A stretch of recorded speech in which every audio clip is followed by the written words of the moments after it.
Bem-vindos ao nosso canal YouTube, falando nisso de hoje, com a pergunta de Cláudia Mello. Olá, Christian, gosto muito dos seus vídeos e são bem explicativos. O diagnóstico diferencial se dá através da negação do Édipo na clínica psicanalítica.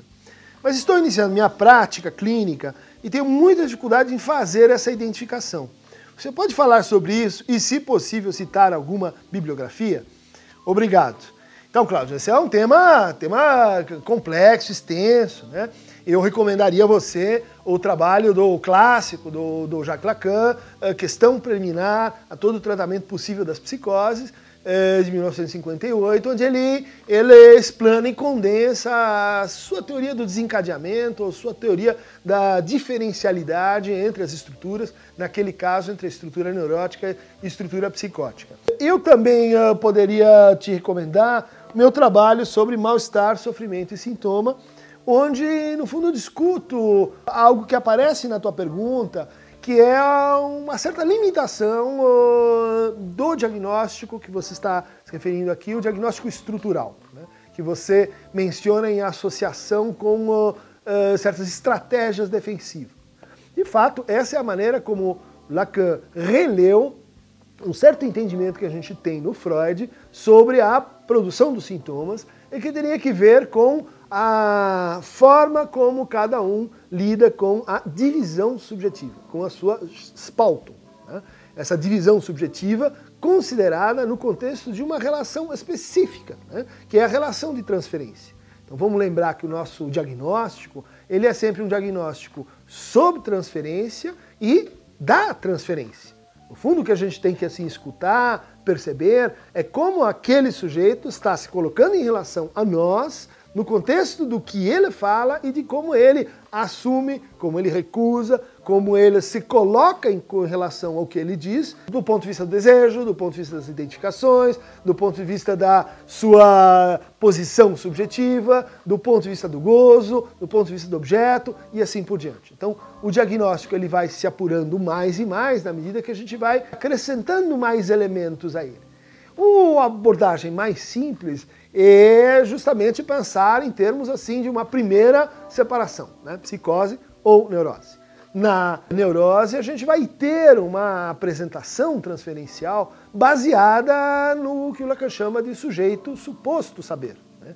Então, diante da divisão, diante daquele sonho, diante daquele ato falho, diante daquele sintoma, supõe-se um sujeito ali. Há alguém que está falando ali e que toca ao falante e que é assumido pelo falante.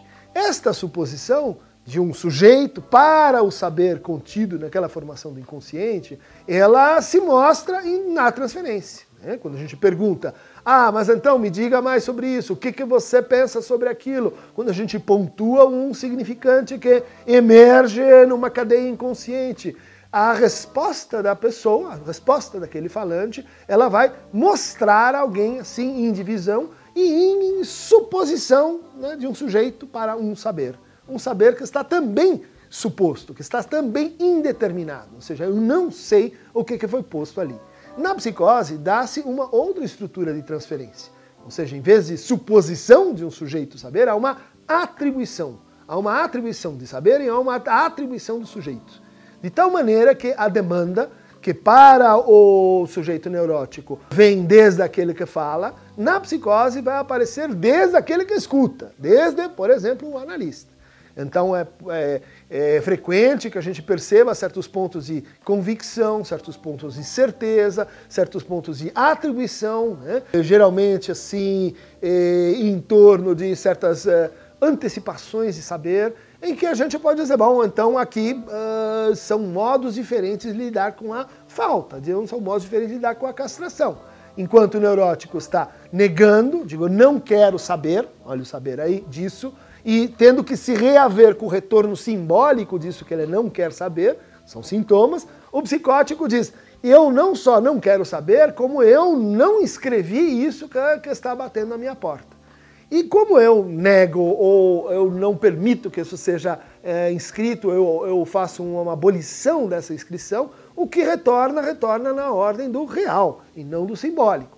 Então retorna como alucinação, como delírio, como pensamentos intrusivos, como certos sentimentos de intrusão corporal, que são fenômenos mais ou menos típicos da psicose. Dentro da neurose, a gente poderia dizer assim, então vem um segundo capítulo do diagnóstico diferencial, que é perceber em que tipo de desejo nós temos diante de nós. É um desejo que precisa trabalhar para se manter insatisfeito? É um desejo que está o tempo todo remetendo a sua falta para o outro? É um desejo que precisa buscar uma espécie de insatisfação, ainda que seja em relações estriádicas, ou de intriga, ou de representação teatral? Bom, isso caracteriza uma certa modalidade transferencial do desejo histérico. E se a gente tiver alguém que está, vamos dizer assim, remetendo a falta a si, tomando a culpa sempre para si, se identificando com o lugar da insuficiência, e que, portanto, tem uma relação com o desejo que está marcada pela impossibilidade. É impossível desejar. Então é alguém que troca o desejo por demandas, que troca o desejo por ordens, que troca o desejo por métodos escrupulosos para não ter que se confrontar com aquilo que ele realmente quer. Bom, aí temos um estilo de transferência, um estilo de desejo que está grafado na ordem da neurose obsessiva. E se a gente tiver um desejo que não é nem insatisfeito, nem é impossível, um desejo advertido,